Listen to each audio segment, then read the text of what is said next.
నమస్తే, welcome to 1TV news. ముందుగా bulletin లో హెడ్లైన్స్ చూద్దాం.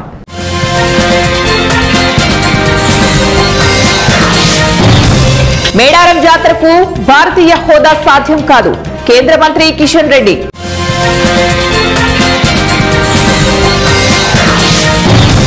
అడిగిన ప్రశ్నలకు సమాధానం ఇచ్చాను, టీటీడీ మాజీ చైర్మన్ వైవి సుబ్బారెడ్డి.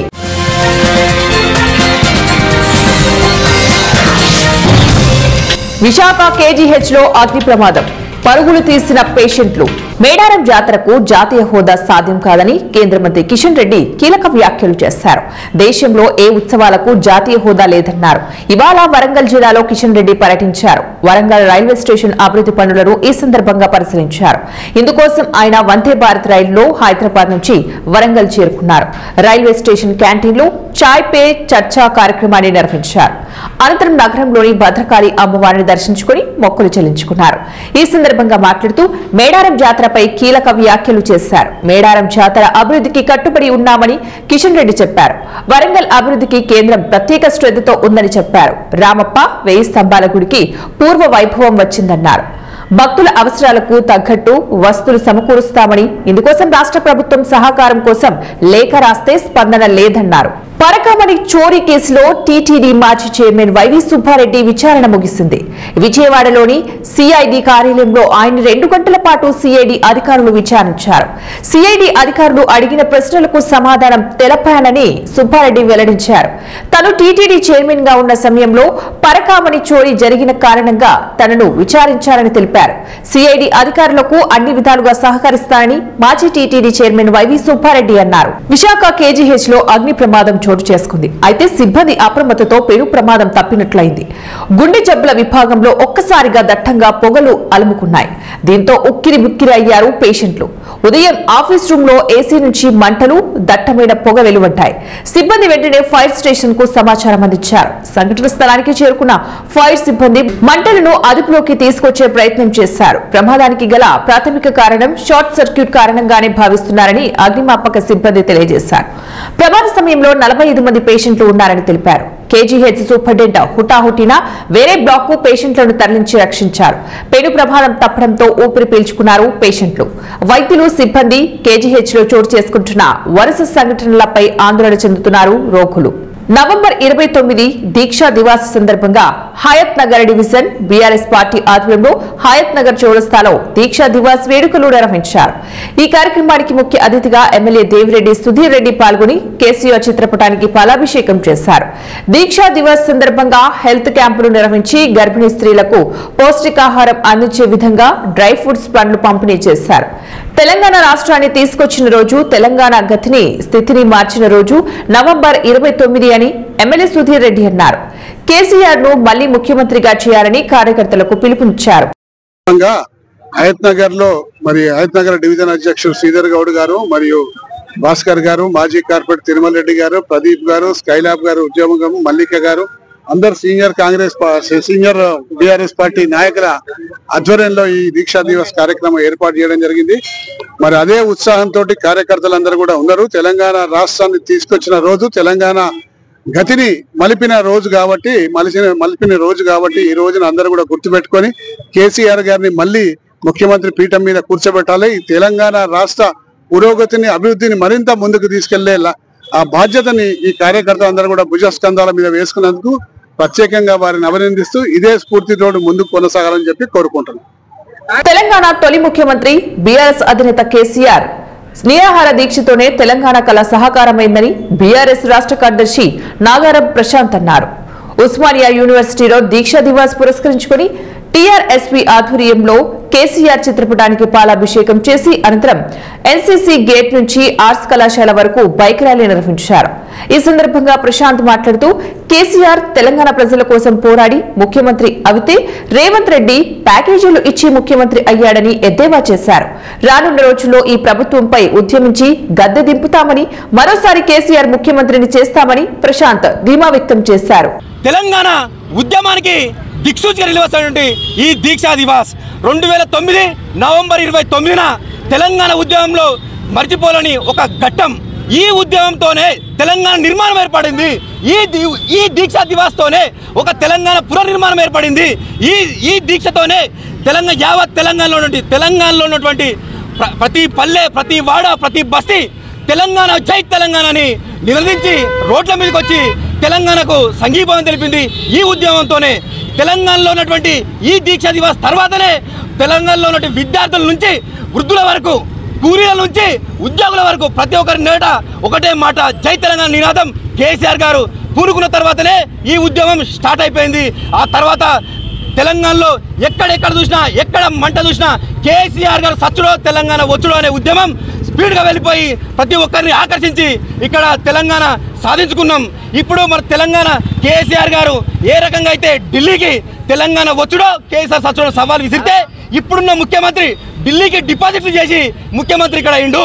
ఇక్కడ ఢిల్లీ డిపాజిట్ చేసి ఇక్కడ ముఖ్యమంత్రి అయ్యి ఇక్కడ తిరుగుతూ ఉన్నాడు. కాబట్టి మళ్ళీ మనం రానున్న రోజుల్లో ఈ మాజీ ముఖ్యమంత్రి కేసీఆర్ గారిని మరొకసారి ముఖ్యమంత్రి చేసుకోవడానికి ఈ జెండా దింపితే నన్ను రాళ్లతో కొట్టండి అని హామీ ఇచ్చి ప్రజలలో మాటలతో మంటలు పుట్టించి జై తెలంగాణ నినాదాన్ని ఢిల్లీ కోటల దాకా తీసుకుపోయి అక్కడ ఉన్నటువంటి సోనియా గాంధీని వాళ్ళ మెడలు వంచి తెలంగాణ రాష్ట్రాన్ని సాధించినటువంటి ఘనత కేసీఆర్ గారికి ఉంది. ఇవాళ ఆ రోజు కేసీఆర్ గారు ఏ వాడకెళ్ళినా ఎక్కడికి వెళ్ళినా కూడా ప్రజాభిమానంతో తెలంగాణ రాష్ట్రంలో ఎక్కడ చూసినా ఉద్యమాన్ని ఉర్రూతలోగించి వాళ్ళ రాష్ట్రాన్ని సాధించిన ఘనత కేసీఆర్ గారిది. ఇవాళ 10 ఏళ్ల పాలనలో కేసీఆర్ గారు సుభిక్షంగా చేసిండు. ఇవాళ ఎక్కడ చూసినా హైడ్రాన్ పేరుతోని హైదరాబాద్ ప్రజలను ఇబ్బంది పెట్టుకుంటా కేసీఆర్ గారి మీద ఉన్న కోపంతో ఈ తెలంగాణలో సస్యశ్యామలం లేకుండా చేసినటువంటి ఘనత కేసీఆర్ రేవంత్ రెడ్డి గారికి ఉంది. ఇవాళ ఈ దీక్షా దివాసు సాక్ష్యాలు. నాగర్ కర్నూలు జిల్లా ఆమ్రాబాద్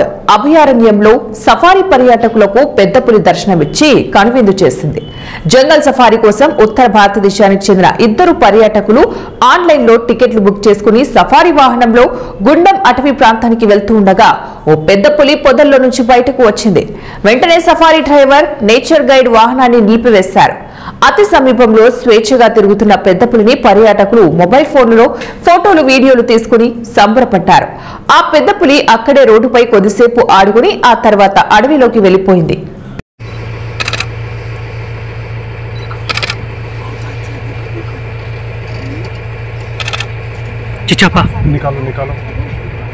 ఆలూరు తాలూకు ఆస్పరి మండలం అట్టేకల్లు గ్రామంలో కరెంట్ షార్ట్ సర్క్యూట్ అయ్యి గ్రామానికి చెందిన వికాస్ కు చెందినటువంటి ఇల్లు కాలిపోయింది. జనసేన పార్టీ ఆలూరు ఇన్ఛార్జ్ తెర్నికల్ ఎంకప్ప ఆదేశాల మేరకు శుక్రవారం జనసేన పార్టీ ఆస్పరి మండల ఉప అధ్యక్షులు చంద్రమోహన్, జనసేన పార్టీ నాయకులు బిల్లే కల్లు శ్రీనివాసులు 15,000 రూపాయలు ఆర్థిక సహాయాన్ని అందజేశారు. తక్షణ సాయంగా 10,000 రూపాయలు ఆర్థిక సాయం చేశాడు. మరి అదేవిధంగా ఆస్పరి మండలం మరి అట్టకల్ గ్రామం, బిల్లేకల్ గ్రామం జన సైనికులు కలిసి మరి 5,000 రూపాయలు, మరి మొత్తం 15,000 రూపాయలు మరి ఈరోజు ఆర్థిక సాయం తన కుటుంబానికి చిన్న సాయంగా, ఆర్థిక సాయంగా మరి జనసేన పార్టీ తరఫున మరి చేస్తున్నాము. మరి ఈ స్ఫూర్తి శ్రీ ఉప ముఖ్యమంత్రి పవన్ కళ్యాణ్ గారి స్ఫూర్తితో సేవా కార్యక్రమంలో మరి ముందుండే మరి ఆయన స్ఫూర్తితో ఈ సేవా కార్యక్రమం చేస్తూ మరి ఇటువంటి కార్యక్రమంలో ఎన్నో కూడా మరి పవన్ కళ్యాణ్ స్ఫూర్తితోనే మరి చేస్తున్నాము. మరి అదేవిధంగా గవర్నమెంట్ మరి కూటమి ప్రభుత్వం తరఫున కూడా మరి ఆయనకి ఇల్లు కూడా శాంక్షన్ చేయబడుతుంది. మరి కూటమి ప్రభుత్వం తరఫున కూడా మేము ఈ హామీ ఇస్తున్నాము. మరి అదేవిధంగా మరి ఆ కుటుంబానికి మరి ఇంకా దాదాపు ముందుకు వచ్చి కూడా ఎవరైనా సాయం చేయాలని కూడా మరి కోరుతున్నాము. ప్రకాశం జిల్లా దొర్నాలం శ్రీశైలం ఘాట్ రోడ్ లో రోడ్డు ప్రమాదం చోటు చేసుకుంది. ఆర్టీసీ బస్సు, కారు ఎదురెదురుగా ఢీకొనడంతో పలువురికి స్వల్ప గాయాలయ్యాయి. చింతల తుమ్మల బయలు సమీపంలో మార్కాపురం డిపోకు చెందిన ఆర్టీసీ బస్సు, విజయవాడకు చెందిన భక్తులు కారులో శ్రీశైలం దైవ దర్శనానికి వెళ్లి వస్తూ ఉండగా ఎదురెదురుగా ఢీకొన్నాయి. కార్ టైర్ పేలడంతో అదుపు తప్పి బస్సును ఢీకొట్టినట్లు స్థానికులు తెలుపుతున్నారు. దీంతో కారు ముందు భాగం ధ్వంసమైంది. ఘాట్ లో ట్రాఫిక్ ఏర్పడగా దోర్నాల పోలీసులు అక్కడికి చేరుకుని ట్రాఫిక్ ను క్లియర్ చేశారు. కాగా వరుస ఆర్టీసీ బస్సుల ప్రమాదాలతో ప్రయాణికులు బెంబెలెత్తిపోతున్నారు. పెద్దారవీడు మండలం మద్దలకట్ట వద్ద ఆర్టీసీ బస్సు బోల్టా పడిన ఘటనలో 13 మంది గాయపడిన విషయం తెలిసిందే. కర్నూలు జిల్లా తుగ్గలి మండలం రాతన దగ్గర కర్ణాటకకు చెందిన బస్సు స్టీరింగ్ విరిగి పొలాల్లో దూసుకెళ్లిన సంఘటన చోటు చేసుకుంది. బెంగళూరు నుంచి మంత్రాలయం వెళ్తూ ఉండగా ఈ సంఘటన చోటు చేసుకుంది. కర్ణాటకకు చెందిన బస్సు KA 40 0834 నంబర్ బస్సులో మొత్తం 29 మంది ఉన్నారు. అందులో ఇద్దరికి స్వల్ప గాయాలయ్యాయి. డ్రైవర్ చాకచక్యంతో ప్రమాదం నుంచి బయటపడి ప్రయాణికులు ఊపిరి పీల్చుకున్నారు. గాయపడిన వారిని ప్రభుత్వ ఆసుపత్రికి తరలించి కేసు నమోదు చేసుకుని దర్యాప్తు చేస్తున్నట్లు పతికొండ సిఐ పులిశేఖర్ గౌడ్ వెల్లడించారు. బెంగళూరు నుంచి మంత్రాలయం వెళ్తూ ఉండగా రాతన గ్రామం తుగ్గలి మండలం గ్రామం దగ్గరికి వచ్చేసరికి బస్సు రోడ్డు సైడ్న ఉరిగి పడిపోయి ఉన్నది. దీన్ని విచారం చేస్తే ఈ బస్సు బెంగళూరు టు మంత్రాలయం వెళ్తుండగా ఈ బస్సులో మొత్తం 29 మంది ప్యాసింజర్లు ప్రయాణం చేస్తున్నారు. దాంట్లో దేవుని దయ వల్ల ఈ బస్సు ప్రమాదం జరిగిన తర్వాత ఎవరికి కూడా ఎటువంటి పెద్ద మేజర్ ఇంజరీస్ ఏం లేవు. ఇద్దరికి మాత్రము చాలా స్వల్ప గాయాలైనాయి. వాళ్ళని కూడా ఇమీడియట్గా మాకు ఈ విషయం తెలిసిన వెంటనే మా తుగ్గల్ ఎస్ఐ బాల నరసింహులు మేము ఇమీడియట్గా స్పాట్కి వచ్చి ఆ ఇద్దరిని కూడా మా వెహికల్ అరేంజ్ చేసి హాస్పిటల్ షిఫ్ట్ చేయడం జరిగింది. వాళ్ళు ఇప్పుడు ఎటువంటి వాళ్ళకు యాక్చువల్గా కంప్లైంట్ ఇవ్వండి అంటే కూడా వాళ్ళు కంప్లైంట్ ఇచ్చే స్థాయిలో లేరు. మాకు కంప్లైంట్ ఏం వద్దండి, మాకేం గాయాలు లేవంటున్నారు, కానీ మైనర్ ఇంజరీస్ కాబట్టి ఎందుకనే మంచి అని చెప్పి కంప్లైంట్ తీసుకుంటున్నాం. కేసు కూడా రిజిస్టర్ చేస్తున్నాం. దీంట్లో కేసు విచారణలో ఏదైతే వెళ్తే దాని ప్రకారం ఫాలో అవుతాం. అట్ ది సేమ్ టైం ఇందులో భాగంగానే ప్రతిరోజు కూడా మా డిపార్ట్మెంట్ పోలీస్ వైపు నుంచి ఈ రోడ్డు ప్రమాదాలు నివారించాలనే ఉద్దేశంతో మా ఎస్పీ గారు కానీ మా డిఐజీ గారు కానీ కంటిన్యూగా మాకు అన్ని రకాలుగా ఎప్పటికప్పుడు గైడ్లైన్స్ ఇస్తున్నారు. సో అవి తూచే తప్పక పాటిస్తున్నాం. ఈ రోజు కూడా మేము మా సర్కిల్ పరిధిలో కానీ మాకు తెలిసి మా సర్కిల్ పరిధిలో మా సబ్ డివిజన్ పరిధిలో ప్రతిరోజు నైట్ మిడ్-నైట్ 1 గంట నుంచి రాత్రి 4 గంటల వరకు కూడా stop wash and grow programme చేయిస్తూ, అంటే డ్రైవర్లకు కింద దింపి మొహాలు కడిగించి నిద్ర రాకుండా వాళ్ళకి 2 మాటలు మాట్లాడి మళ్ళీ వాళ్ళని పంపించే ప్రోగ్రామ్ చేస్తున్నాము. దీనివల్ల అయితే చాలా వరకు చాలా ప్రమాదాలు తగ్గుతున్నాయి. ఇది ఇట్లే కంటిన్యూ చేస్తాం. అట్ ది సేమ్ టైం అందరూ కూడా మా వైపు నుంచి చెప్పేది ఏమంటే, దయచేసి అందరూ కూడా ఈ ద్విచక్ర వాహనదారులు అయితే ఏమి వెహికల్ నడిపేటప్పుడు ఆ బండి నడిపేటప్పుడు ఖచ్చితంగా హెల్మెట్ ధరించండి. దయచేసి మరీ చెప్తున్నాం, డ్రంక్ అండ్ డ్రైవ్ తాగి ఎటువంటి పరిస్థితుల్లో బలు నడపద్దండి. అందరికీ మేము మా డిపార్ట్మెంట్ తరఫున చేతులెత్తి కావాలని చెప్తాం, మేము మొక్కి చెప్తాం. మేము దయచేసి డ్రంక్ అండ్ డ్రైవ్ మాత్రం చేయొద్దండి. చేసి మీ ఫ్యామిలీస్ని ఇబ్బంది పెట్టద్దండి. తర్వాత ట్రిపుల్ రైడింగ్ చేయొద్దండి. తర్వాత సెల్ ఫోన్ డ్రైవింగ్ మరీ కామన్ అయిపోయింది. సెల్ ఫోన్ డ్రైవింగ్ దయచేసి చేయొద్దండి. ఇవన్నీ కూడా ఎందుకు చెప్తున్నామంటే, మీ ఫ్యామిలీస్ అర్థం చేసుకోండి. ప్రమాదం అనేది ఒకసారి జరిగిందంటే మీ ఫ్యామిలీ అంతా రోడ్డు మీద పడే పరిస్థితి ఉంది కాబట్టి, మీ ఫ్యామిలీకి అన్యాయం చేసిన వాళ్ళు అవుతారు కాబట్టి దయచేసి మరీ చెప్తున్నాం. ఏవైతే చేయకూడదు అంటున్నామో అవి చేయకోకుండా ఉంటే మీ ఫ్యామిలీ. సీసీ కెమెరాలు ఉన్నా డోంట్ కేర్ అంటున్న దొంగలు. ప్రకాశం జిల్లా ఖమ్మంలో ఎప్పుడూ రద్దీగా ఉండే బస్టాండ్లో ఇటీవల కాలంలో వరుస దొంగతనాలకు తెరలేపిన దొంగలు శుక్రవారం రాత్రి ఖమ్మం బస్టాండ్ సమీపంలోని విజయదుర్గ వైన్ షాప్ లోకి చొరబట్టారు. దొంగలు క్యాష్ కౌంటర్లో ఉన్న సుమారు ₹1,30,000 నగదును దోచుకెళ్లారు. అయితే మద్యం బాటిల్స్ ఎత్తుకెళ్లారేమో పరిశీలించాలని యజమాని తెలిపారు.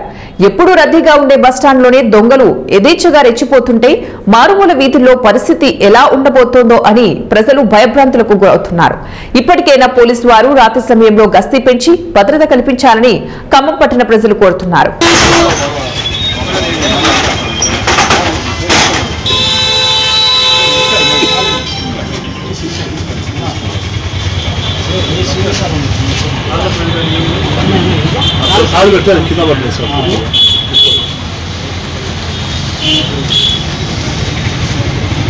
పెద్ద పదంలాగా ఉందిగా, పుట్టదేం కాదుగా. 10 ఏళ్లు అధికారంలో ఉన్నప్పుడు బీసీలు గుర్తు రాలేదా అని తలసానిని బన్సీలాల్పేట్ కాంగ్రెస్ నాయకులు ప్రశ్నించారు. స్థానిక సంస్థల్లో బీసీలకు 42% రిజర్వేషన్లు ఇచ్చే విషయంలో చిత్తశుద్ది ఉందని, తమ ప్రయత్నాన్ని తలసాని శ్రీనివాస యాదవ్ శంకించాల్సిన అవసరం లేదని బన్సీలాల్పేట కాంగ్రెస్ పార్టీ నాయకులు అన్నారు. శుక్రవారం వారు మీడియాతో మాట్లాడుతూ 10 ఏళ్లు బీసీలు పొట్టకొట్టింది మీరు కాదా అని ప్రశ్నించారు. 10 ఏళ్ల పాలనలో గుర్తురాని బీసీలు అధికారం కోల్పోయాక గుర్తొచ్చారా అని ఎద్దేవా చేశారు. బీసీల గురించి మాట్లాడే అర్హత తలసాని శ్రీనివాస్ యాదవ్ కు లేదని విమర్శించారు. 10 ఏళ్లు అధికారంలో ఉండి తలసాని బీసీలకు ఒరగబెట్టిందేమీ లేదన్నారు. స్థానిక సంస్థల్లో బీసీలకు 42% రిజర్వేషన్లకు సంబంధించిన ప్రక్రియను పూర్తి చేసి కేంద్రానికి పంపామని, దీనిపై కేంద్రం నిర్ణయం తీసుకోలేదని, 10 ఏళ్లు అధికారంలో ఉండి ఇప్పుడు ప్రతిపక్షంలో ఉన్న బీఆర్ఎస్ సహకరించలేదని తెలిపారు. కేంద్రంలోని బీజేపీ, రాష్ట్రంలోని ప్రధాన ప్రతిపక్షం బీఆర్ఎస్ సహకరించకపోయినా బీసీలకు పార్టీ పరంగా 42% రిజర్వేషన్లు ఇవ్వడం ఆ పార్టీ నాయకులకు నచ్చడం లేదన్నారు. ఈ విషయంలో కేంద్రంపై ఒత్తిడి చేయకపోగా బీఆర్ఎస్ నాయకులు సన్నాయి నొక్కులు నొక్కుతున్నారని విమర్శించారు. బన్సాల్పేట్ డివిజన్లో ఘనంగా ఆయనకు వేడుకలు జరపడం జరిగింది. అదేవిధంగా గతంలో అంటే 2 రోజులు 3 రోజుల ముందు కూడా బీసీల గురించి అవాకులు చవాకులు పీల్చడం జరుగుతుంది. మాజీ మంత్రివర్యులు సనత్ నగర్ వారు 10 సంవత్సరాలుగా ఇక్కడ తెలంగాణ గవర్నమెంట్లో కూడా ఉన్నారు. మరి వాళ్ళు ఈరోజు చేయండి, ఇది చేయండి, అది చేయండి అని చెప్పడం చాలా విడ్డూరంగా ఉంది. తను 10 ఏళ్ళ నుండి కూడా మరి ఇట్లాంటి ఎందుకు చేయలేదని మాకు హాస్యాస్పదంగా ఉంది. ఈరోజు కాంగ్రెస్ గవర్నమెంట్ మీద అవాకులు చవాకులు పీల్చడం అంత మంచిది కాదు. చాలా మంది బీఆర్ఎస్ క్యాండిడేట్లు గల్లీ నుంచి ఒక స్థాయి వరకు చాలా విడ్డూరంగా మాట్లాడుతున్నారు. ఇట్లాంటి మాటలు మానుకోవాలి. గతంలో కాంగ్రెస్ గవర్నమెంట్ రాజశేఖర రెడ్డి గారు ఉన్నప్పుడు 37% 22 చేశారు చంద్రశేఖర్ గారు. మరి అప్పుడు ఎందుకు మాట్లాడలేదు? అప్పుడు కూడా మాట్లాడాలి కదా, అప్పుడు కూడా మాట్లాడలేదు. కావున ఇలాంటి ప్రచారాలు ఇలాంటి మాటలు మానుకోవాలి. రేవంత్ రెడ్డి గారు, యనమల రేవంత్ రెడ్డి గారు తెలంగాణ ముఖ్యమంత్రి. తాను చాలా చాకచక్యంగా చాలా చక్కగా అన్ని వర్గాలకు సంబంధించి మంచి పనులు చేయడం, 42% కూడా తాను చాలా చొరవ తీసుకొని ముందుకు రావడం జరిగింది. ఇప్పుడు రాబోయే స్థానిక ఎన్నికల్లో కూడా అందరికీ న్యాయం జరిగే విధంగా 50% దాటి సీట్లు ఇవ్వడం జరుగుతుంది. మీరందరూ కూడా ముందుకు రావాలని కూడా పిలుపునివ్వడం కూడా జరిగింది. దానికి మేము అందరం కూడా యూత్ కాంగ్రెస్ కానీ సీనియర్ కాంగ్రెస్ కానీ అందరూ కూడా పేరు పేరున ఆయనకు ధన్యవాదాలు తెలియజేస్తున్నాం. ఇలాంటి ముఖ్యమంత్రి రావాలి, అందరి బతుకులు బాగుండాలని కార్యకర్తలందరూ కూడా చాలా రోజుల నుంచి వేచి ఉన్నారు. మేము జెండాలు ఏమొస్తున్నాము, ఇట్లా కండువాలు వేసుకుంటున్నామే తప్ప మాకు ఎలాంటి పదవులు ఏం లేవు. ఇప్పుడు దాని గురించి ఏదో ఎన్నోసారి చెప్పడం జరుగుతుంది, అట్లా కాదు ఇట్లా కాదు అని రిజర్వేషన్ గురించి బీసీ గురించి ఇంకా అమలు చేస్తలేరు, అది చేస్తలేరని. ముందుకి ఇప్పుడు జెడ్పీసీ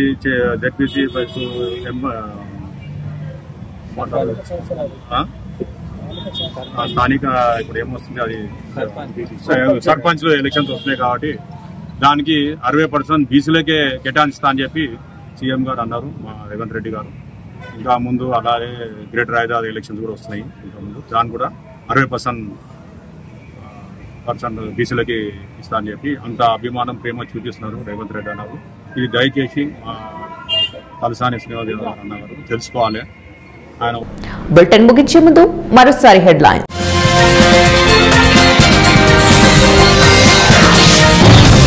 మేడారం జాతరకు భారతీయ హోదా సాధ్యం కాదు, కేంద్ర మంత్రి కిషన్ రెడ్డి.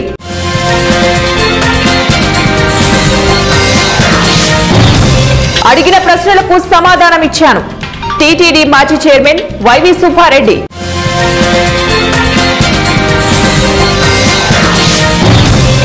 విశాఖ కేజీహెచ్ లో అగ్ని ప్రమాదం, పరుగులు తీసిన పేషెంట్లు. ఇవి ఇప్పటి బులెటిన్ డీటెయిల్స్. నెక్స్ట్ బులెటిన్ లో మళ్ళీ కలుద్దాం. Until then keep watching 1TV news.